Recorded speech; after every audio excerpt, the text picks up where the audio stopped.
Welcome to the Queens of Moxie. I'm Mary Kay Campbell, the host of this program, and I'm so excited that you've decided to join us today. Every week, we bring amazing women to our podcast to talk about how they have stepped into joy and reclaimed their moxie and are living their authentic life. I want to get started, but before we do, I want to remind you to subscribe to the weekly email. Simply go to queensofmoxie.com and click on Weekly Inspiration. That way, every Monday morning, you'll get a link to the latest podcast, a beautiful image, and a fabulous quote. It's a great way to start out your week. So let's get started with today's podcast. So we're here today at Queens of Moxie with Britta Keller, and I am so excited you're here today. Oh my gosh, from the moment I met you, I knew that you were a kindred spirit, and so I'm just so happy that you're here and that you're sharing your story with us today. I want to give everybody a little bit of background about you just before we get started so they can just know a little bit about you.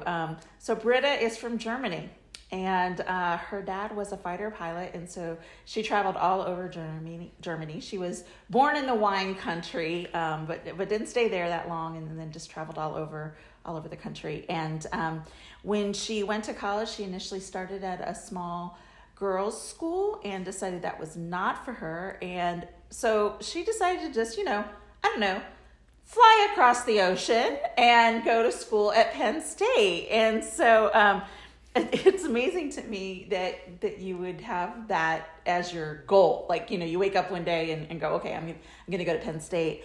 And she was she got her degrees in second education, and wanted to do that because she wanted to teach foreign language and culture, and ended up working in higher education, and then through life and twists and turns, ended up moving from project management to marketing, and all of a sudden realized that was her home, and that creative part of her was in fact amazing, and that she could make a career out of it.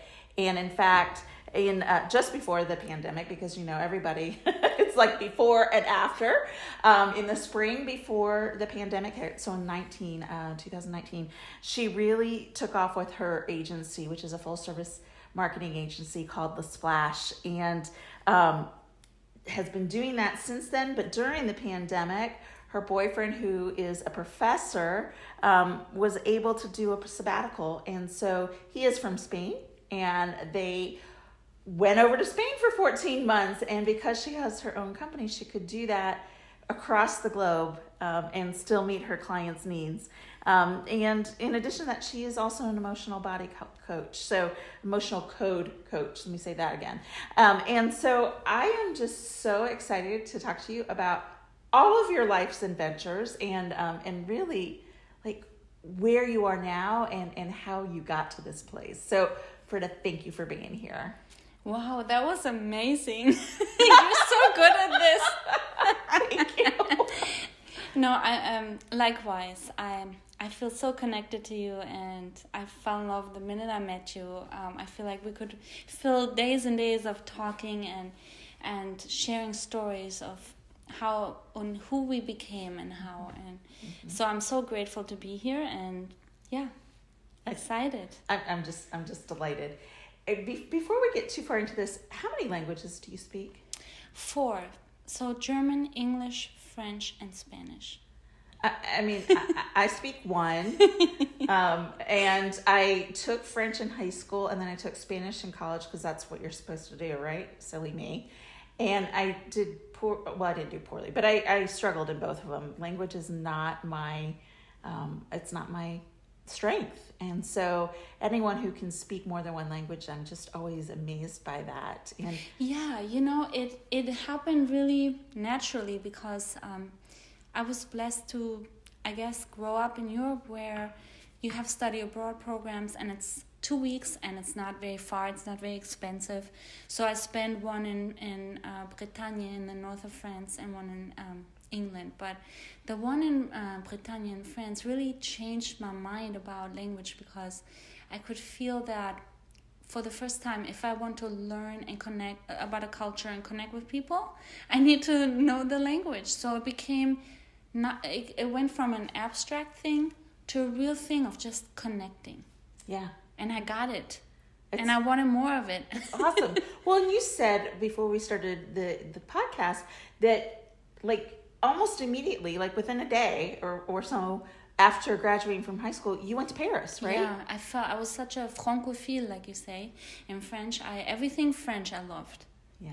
And I loved it. I was there for a year. I studied French literature. I was an au pair girl. I was taking care of a 3-year-old and learning also the language as a foreign language. So I had 3 ways of learning it, and I came back fluent and full of just wanting more and loving to be living in a foreign country. Yeah, it's so much fun. Oh, I think it's amazing. I had the opportunity to go to Italy for 11 days. I don't know, 7 years ago. It was phenomenal, and I could tell you so many stories about the experiences I had just by living in the moment. But what is interesting is, as bad as I am at foreign language, I learned enough being immersed in the culture for that short period of time that I would go into little shops and say buongiorno, and then they'd start talking really quickly in Italian, and I'd have to say, oh, un poquito. And they thought I was Italian. And my dad's grandmother came from Italy, so I definitely have a quarter Italian in me. So maybe I can pass for Italian, maybe I don't Absolutely. know. And it was your willingness to just connect with people. Yeah. That's all it is, right? Yeah. Even if you can't finish a whole sentence, or you get it half wrong and you're fishing for words, it's just making an effort to connect. Well, and being there, and because it was a small village, most of the people did not speak English. So I had this opportunity to really learn it and experience it. That's wonderful. Oh, it was fabulous. It was fabulous. Okay, so you lived in France for a year, then you came over to the States, and you got your degree. And what made you move from Pennsylvania to here, Charlottesville? That's the meandering of the river of life, right? Yes. I met a guy in college, and he went to SCAD, Savannah of College and Design. Yeah. And so I was there for 3 years. Okay. And it was lovely, lived on Tybee Island, really enjoyed this town very much and the ocean. And then he got involved with a project of Montpelier, the restoration project. Oh. And so we came back here. He's, long gone. Wonderful human being, but just not in my life anymore. And he's back in Georgia, and I'm here. And since then I've been here. So I guess Charlottesville is like a bubble for me a little bit. It's a little European bubble in that it's a foodie town. It has a downtown mall. It has a university. So for me, it's nice. It's easy to be here. It's easy to live here, actually. Yeah. Well, and what the listeners can't grasp is that I am sitting in your amazing downtown apartment that's got exposed brick and the high ceilings with the ductwork up above and the hardwood floors and the outdoor little patio area. I mean, like, it is the quintessential living downtown kind of place. And I've always thought that would be such a neat experience. And tell me a little bit about what that means for you, for your lifestyle, living somewhere like this. Yes, absolutely. So, as you mentioned, we lived for 14 months in Spain, and we lived in my boyfriend's apartment there, and it was in the old town. It's a Phoenician city that Romans built upon it. So it's a very old city with very narrow streets and old buildings. And so we didn't have a car for the entire time. And we had bicycles, and we bicycled everywhere and walked everywhere. And it was such a good feeling. It was just so... It also doesn't hurt that it's surrounded by the ocean, okay? And that there's a bicycle path all around the city, which is lovely. But we really wanted, and the grocery store is every day a little bit, not you don't go grocery shopping for 2 weeks, it's just, what do we need today? Let's make this, and you go. It's part of kind of your end of the day, making dinner together. So we thought, we want to keep going with that. We really like not using the car, having things nearby. We have Maribeth here. We are fans of that. Yes. And just meeting friends on the downtown mall, and it's so easy. And there days go by where I have the gym in 5 minutes walking distance too, where we don't use the car. And it's just, we didn't realize until we did it how really it affects your life and your lifestyle. Yeah. It cuts down, and I think it adds to quality of life. Mm-hmm. How much time you have in the day. Yeah. Well, you're not spending it commuting. Exactly. I think a lot of people learned that during COVID, but that was a forced isolation, whereas this is, you can walk outside your building and you're immediately by, like you said, Maribeth, which is, for people who don't know, because people in France are listening to this, it's a French pastry shop. Yes. And I know the owners, and they're oh my gosh, wandeful people. Exactly. And their food is phenomenal. Yeah. And then next door we have three secondhand shops. Yep. We have the music venue with amazing music. Right. Won over. Right. And drag shows and whatever. Yeah. We have a farmer's market right in front. I mean, it's just been really, really fun. Yeah. Yeah. That's awesome. That's so incredible. And there's jazz on the downtown mall. Sometimes we walk out and we don't realize there's jazz, and we listen a little bit. And it's just been really lovely. I bet. I would imagine. I know I'm a little envious, so imagine other people are envious too. Well, if you have kids and a dog, if you need a backyard, it's very different. Right. We don't have kids. We don't have pets, so it's easy for us, but it's not for everybody. Right. Exactly. Yeah. I have both. Yeah. So, so that might be a little bit more challenging. But so you moved here. You got to well. First off, you were here, and then COVID hit, and that's when you went to Spain. And tell us a little bit about what that was like to be able to have your own business and just pick up and go. Oh my gosh, that takes me, right before the time before COVID, because I never thought in my wildest dreams I would have my own business.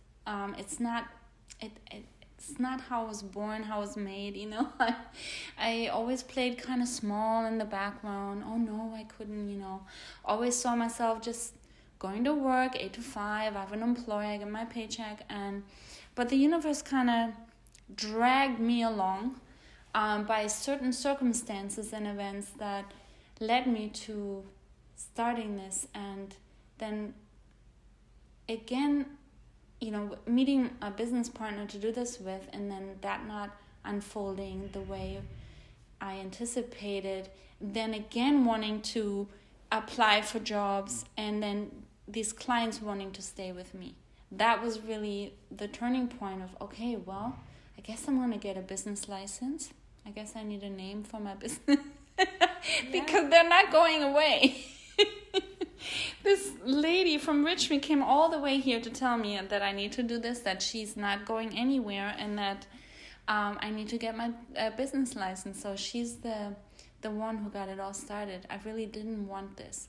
But then fast forward, as I went kicking and screaming and slowly started getting into this and building my self-esteem that was kind of really suffered in being in the corporate world, they're not about building you up. It's about putting you down, because if you have too much confidence, you're going to be trouble. You ask for too much money or too whatever, because they want to keep you down, So I was that follower, that good little girl that didn't ask too much, but so that was really for the first time where I thought, wow, people really want what I have to offer. It was the first time. It's really sad to say. Yeah. And so the client relationship has been the best that I ever had in terms of my career or my creativity. It's a very clean relationship because there's no agenda other than I would like help with this, you do it, and if I don't like it, I ask, and we work together until, and there's no, I don't know, it's very clean, it's very honest, it's very loving. I've never felt so uplifted and empowered and supported in my life than by my clients. That's and fabulous. it really blew my mind. It's the best relationship I've had career-wise. And how old are you now? If you don't mind me asking. Exactly, I'm 50. Yeah. Yeah, exactly. Exactly. Well, I am too. I'm right there with you. And I feel never the same happened way. to me. And college was very clean too. It's what you put in, you get out. That's how you enter the world. You think, okay, if I apply myself, I worked very hard. I was not a party girl, and I had good grades. And then the first jobs, I realized, no, it's not what you put in, you get out. It's you play the game, you talk loud, you talk a game, you throw other people under the bus, you lie, you cheat, you steal. And it was just year after year. Yeah. And so I was very small by the time I was ready to be on my own, very small.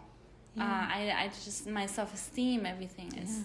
So then my clients really built me up. They kept saying, oh yeah, I love that, I love that, I love that, I love that, I love that, I love. And all of a sudden you think, oh, maybe I can do this. Maybe I'm gifted. Maybe I have the skills to do it. Maybe this comes easy to me. I love helping people. I love making people happy. Yeah. I've never felt better. Isn't that amazing? Yes. I don't have performance evaluations. I love that. Oh my gosh, that's so true. So yeah, it was a really very empowering.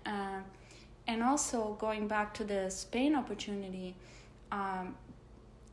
me wanting to play small and being employed and having that paycheck come in with, that would not have afforded me going to Spain with my boyfriend. So in hindsight, the universe already had a plan. It already knew what was in store for me. And even though I resisted going along in the beginning, you have to when they drag you. And then I came into it. And then I was kind of receiving the fruits of my labor in Spain and realizing, yes, the work I put in, the effort was worth it. The fears, am I good enough for this? I was living off of my 401k for the first year.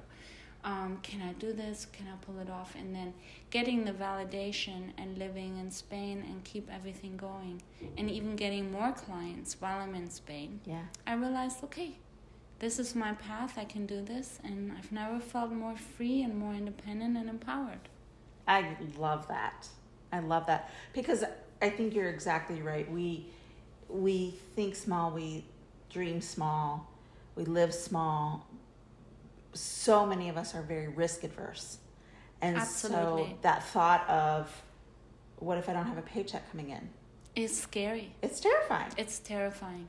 Health insurance, retirement, all those things that you've been taught all your life to value and sometimes I am not advocating that you just go and do these things without any plan, without any, opportunity to provide for yourself and your family. But what I am saying is that we limit ourselves so much. And I was even on a call today I'm on in a group mastermind for the National Speakers Association for Virginia chapter. Oh, I love it. Oh, it's awesome. We meet every Wednesday, and I'm early in my business, and me too. You're further along than me. Oh, okay. I mean, I only started this podcast in August, for example. Right. And it's really been, my accident was a year and a half ago. So a little over a year and a half ago. Wow. Which in and of itself blows me away when I think about me too. Where I was and where I am. How short ago it was. Yeah. Wow. It's pretty remarkable when I think about it.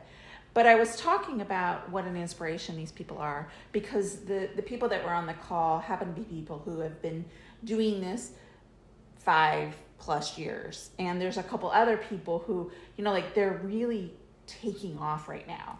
And I'm watching their growth, and I'm watching the excitement of the fruits of their labor.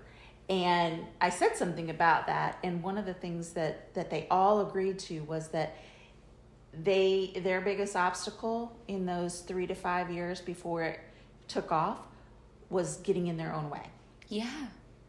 That self-limiting mindset, that I'm not worthy, that imposter syndrome, that I'm not good enough, or I can't possibly make enough money to support myself. Who do you think you are? Yeah, right. Yeah. And I think we all have that to a certain extent. I think women tend to be worse. Absolutely. Harder on ourselves. Absolutely. And I'm not exactly sure how you get out of that mindset.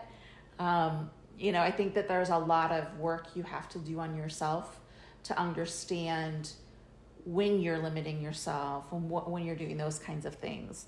But I think that for me, I had heard for more than a decade that I needed to be doing the things I'm doing right now.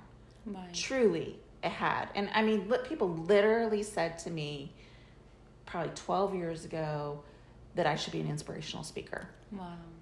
And I had that self-limiting mindset of, I'm a single mom, I've got to provide for my kids, I can't travel, which are all valid. Very, very valid. But I did not open myself up to those opportunities either. I would dip a pinky toe in and then pull it back out. And I think, truly the universe was like, okay, we've been telling you this and you're not paying attention. And so, it was this, we're going to get your attention. We're going to hit you over the head, literally. Oh my gosh. And not just figuratively. And I hit a car going 60 miles an hour. I rolled in a soft top convertible. I am amazed that I had very, very minor injuries with the exception of my head. And, my head was split open from front to back. I had 17 stitches and staples and a traumatic brain injury. And I was forced to stop. Exactly. I didn't have a choice. Exactly. And I like to say I had a brain vacation. Yeah. But I needed that space and that time to assess where it is that I want to be. Right. Because what I was doing was not it. Right. And had I not had that, I absolutely would not be on the trajectory I'm on right now. Exactly. Exactly. That's what I call contrast. We don't like it when we're in it. Right. But in hindsight, it's the best thing that ever happened to us, right? Yeah. Contrast. Contrast is things, that happen, that wake us up, that go, okay, here is a no entry zone, or don't go this way, or, that's contrast.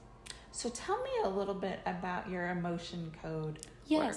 Yes, emotional body code. It's interesting. When looking back, it's so funny how really small I always played myself, even with that, the spiritual aspect of me, so that was the career aspect, I always felt in the shadow of my brother and my mom, who were artists. And so then another shadow was my parents were kind of hippies, if you want to. Hippies in a way of always searching and being open, and why we're here, asking the big questions. And so even with that, I always felt I'm just here because my parents, I'm their child, so I grew up macrobiotic, very strict way of eating, no processed food, no sugar. It's a pescatarian diet. So wonderful way to grow up. But again, it was not, I always thought I was just the bystander. I'm not good. I'm not that. It's just my parents did that. Mm-hmm. So it took me a while to really realize that no, I have a spiritual body and mind as well. Yeah. It's also me and my identity. It's my own, not my parents. Mm-hmm. And really going into that, yes, I can be a healer or whatever, fill in the blank for other people, and and support. I have something to contribute with that. So that was another way of the universe.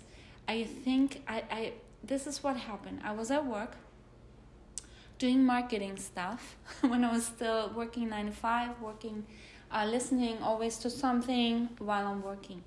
And it was a podcast that he basically would read a book and then talk about it, and with the author as answering questions. And it was the founder of Emotional Body Code, and I was hooked. I had read the whole book in one day. Wow. It was on. I downloaded it for free. He mentioned it in the podcast. I listened to the whole thing. By the evening, I had 3 appointments scheduled. Wow. And he talked about a heart wall, that we all walk around with a heart wall, and I really got it. What that means is that there are layers and filters as you're walking through life. You can call it emotional baggage as well. That's more of a generic term of what holds us back. We're our own worst enemy, and our mind is our own worst enemy, because we can really do a lot of harm. The way we talk to ourselves, Yes. we wouldn't even talk to our worst enemy. I right? know. Right? How we talk, the snarky voice, the Horrible things between my two ears. yeah. Seriously, like what? Exactly. What are you thinking? Exactly. So I felt the heart wall. I felt it, and I relationships by that point were a black hole, a non-existent, dating here and there, just always never feeling fitting in or meeting the one, or it was always this elusive dream I had, but never feeling that it's actually real or what that means. And so I'm sitting here, and when you hear other people say, I don't understand why you're single. And then you sit there on your couch watching Netflix on a Saturday night, you're like, I don't understand either, because I think I'm pretty fun. I have something to offer. I'm not, the worst on the planet. Right. Not even close. But you're phenomenal. No, but you know how that... Yeah, I do. But I knew I had this thing that was holding things back. So he calls it a heart wall, and it's really filters and baggage and beliefs that make us... He compares it to when there's a air raid, you go in the bunker. But people with a heart wall is living in the bunker eternally. So you don't need it all the time, but it puts people at arm's length. Basically, on my forehead, I'm not available. I have some issues. I'm a work in progress. I don't feel worthy of you, and no matter what you say. Yeah. And so when you meet people, it's the energetic impulse we give out. Yes. It's not the words we speak. Oh, no. Right? Right. So I knew it. I knew I had it. I wanted it out like a cancer. So I got rid of it. My heart wall. I went a few more times to this practitioner, and I thought, you know what? This worked for me, because actually I had a session on a Wednesday. I remember this to this day. I didn't leave my house. I only went to work and back on Thursday, so I had no opportunity to meet someone. On Wednesday, we had an office Christmas party. On Friday. So Wednesday, I had that session to get my heart wall out. Thursday, I didn't leave my house, so I couldn't meet someone. On Friday, we had an office Christmas party, and then afterwards, we went to a bar, and I met someone. First opportunity to leave. And that's the man you're with? No. Oh, okay. It doesn't matter. No.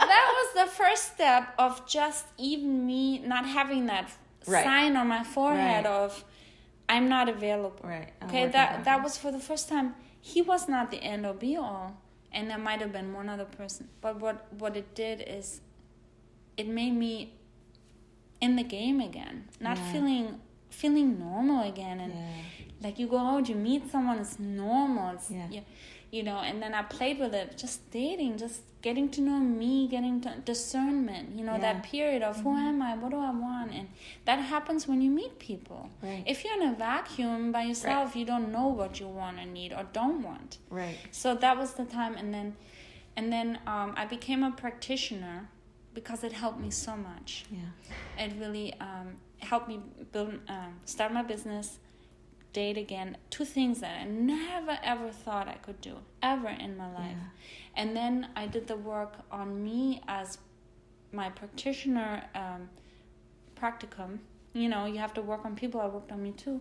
It was very painful. I cried for 3 days, you know, because the first thing my body said, it's motion code works with muscle testing and talking to your subconscious mind.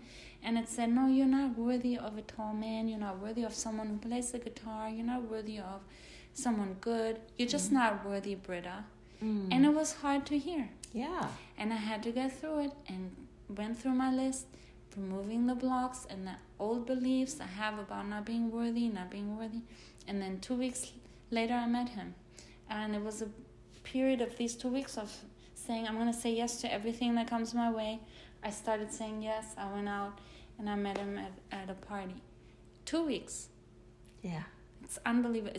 We are in our own way. No one else did this by me. Yeah. To myself. Right. And, you know, we don't know what we've done to ourselves subconsciously. And it does take working with someone to, like, help you understand what's going on. Yeah. You know? And so explain a little bit more for people who don't know what emotion body code is. Yeah, it was the founder is a chiropractor. And he was always a very faithful man, a religious man, but in the best sense, you know, using it not to shame people or to judge people, but to pray for help. So as patients came into his practice, he would behind the scenes pray for their wellness. And with having this faith, and he had some instant healing with his son, 2 experiences, so his faith was very strong. I guess he had a download, is what you call it, having this kind of faith and this open mind and open heart in healing and the strong desire to heal and be of service, that this download happened where basically the premise is that we're all made of energy. Atoms are 99.9% energy, empty space. If you took every human being, all matter, all material objects of the world, and you could fit it into a sugar cube. This is how much energy we are versus matter. Okay, wow. We're not matter, we're energy. So that premise helps you, you know, realize, okay, I can change things rapidly in the energy level until it's manifested in the physical form. There's a lot of, like you said, I had a lot of hits over the head with messages and people telling me what to do, but until it came into matter with this accident, I wasn't able to hear it. So same with the body and wellness. We get signs from the body. The body is very honest, very open, very responsive. It tells you when it's not happy. Am I contracted? Do I have, you know, headaches? Do I feel whatever? You know, the body is very honest in that way. So we're talking in this form of energy healing to the body with muscle testing. The body is also the subconscious mind. And yes means muscles are strong and you can push down an arm, or in my case I do it with a finger. And no means your body gets very weak. So if there's a lie or an untruth, the body cannot maintain a strong muscle tone because it's not in resonance. So I ask this very quick yes/no questions. There's a table of 60 negative emotions in this case, because the good ones we're happy about, we don't need to work with. So very quickly I can say column A, B, row, even, odd, and then go to the emotion that is trapped. The moment that we had an argument and it triggered fear or it triggered resentment. All these emotions, heartbreak, love unreceived, anxiety, you know, you name it. It's emotional baggage. So then it's a way of this, with this muscle testing, to get to the emotion and release it with a magnet, or the fingertips are magnetic too, over the governing meridian, which starts between the eyebrows, goes over your forehead, over your head to the back of your neck, 3 times. And that's how you release each emotion and trapped emotion. And once the emotion is gone, it's gone for good. That one is so it's like peeling the onion layers. Deep. You go deeper and deeper and deeper. And it's fascinating. some of the beliefs that we hold about ourselves or about our lives that are in the way of us blooming into who we're supposed to be. Absolutely. Yeah. Absolutely. And that brings us to living in the now. Yeah. Without, the universe hitting us over the Yeah. head, without getting dragged to Yeah. where it's uncomfortable. How can we be in the now and make space for that pause of contentment and exhaling? Yes. Yes. And just being okay with all that is in the Yes. now. Yeah.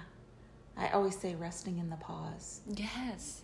And that's what my accident taught me. Mm-hmm. The value of resting, of exhaling. In this world, yeah, the value is on productivity. I know. And the masculine energy, not on the pause and the feminine of stillness and receiving. So we need to go back to that. Yeah. We need to find a way that when we need a break, it is actually also a creative, inspirational break. Absolutely. It's not just you're lazy. No, you're creating, you're building your future in this moment. There is all kinds of research out there that talks about the importance of not doing anything. Exactly. And particularly for innovation. Yeah. And Exactly. so I'm a huge proponent of those times when you have downtime, those Yes. times when you are doing something that you can do mindlessly Yes. that allow your brain to think. That's why we get so many innovative ideas when we're in the shower. Exactly. Or driving somewhere that we drive all the time, or out walking in nature. Totally. It's because we let go. We let go. And things arrive. Yes. It's such a gift. Yes, it is. We can actually hear Yes. what has been there all along. Yes. Yes. Yeah. Oh, it's so true. So I want to be sensitive to your time, but it has been such a delight to talk with you, and honestly, I know we could keep going. And it's funny because you're like, I don't know if I'm going to say enough. I'm like, I'm not worried, not. But I do like to end the podcast with asking people, the women I talk to, if there was one thing that you would recommend to women to help them step into their authentic selves and to step into joy, what would that be? Such a good question. You know, Shonda Rhimes, she wrote the Year of Yes. Yes. Love that book. I recommend it and give it to everybody. Yes. Fabulous book. Say yes. Say yes to things that your ego mind, your snarky, whatever you call her, inner voice has a million reasons of why this is a really bad idea, and you're just gonna fail, and you're just gonna make a fool of yourself. To just say, okay, I'm gonna say yes, I'm gonna jump in head first, say yes, and see what happens. That's really, in the end, how I, met my wonderful partner, and in the end, also with my business, when I just kept saying yes, and I jumped, and I figured it out later along the way, literally. Yeah. Yeah. The first thing we have to do is say yes. Don't do the same thing and expect a different outcome. Right? That's the definition of insanity. Right. Do something different every day. Okay, what do I normally do? What can I do today to make it a little different? Step out of my comfort zone a little bit. Every day, a little bit different. To change it up, to kind of feel alive, to kind of mold the clay. Yeah. Yeah. I love that. Thank you so much for your time. Thank you. Appreciate it. Thank you so much. Thanks for joining us on the Queens of Moxie podcast. I hope that you found it inspirational and that it helps you to think about how you can step into joy and live your authentic life. And remember, we have a weekly email so that you don't miss any of these episodes. Plus, it starts your Monday out with an inspirational quote and a beautiful image. If you haven't subscribed yet, go to queensofmoxie.com and click on Weekly Inspiration. Thanks again for joining us, and we'll see you again next week.